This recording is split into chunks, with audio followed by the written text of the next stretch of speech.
यदि धैर्यता, निश्चल प्रेम अनि सहनशीलतालाई जस्ताको तस्तै देखाउनु परे म मेरो आमालाई देखाइदिन्थे। मेरी आमा आमा भनेको दिनदेखि नै भगवानले काँध बिसाउन पाएका। मेरी आमा आमा भनेकै दिनदेखि हो भगवान बेरोजगार बस्न परेका।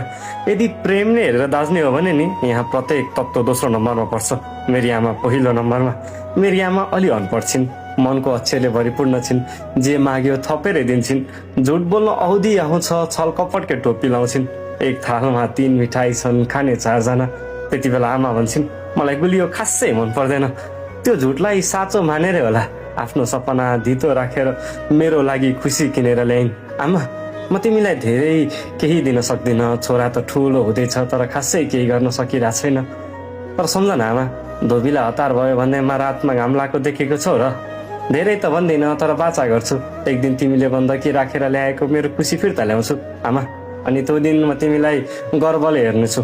यसपालि त यस्तै भयो आमा, सानो उपहार पनि दिन सकिनँ, हैसियतले अलि दिएन।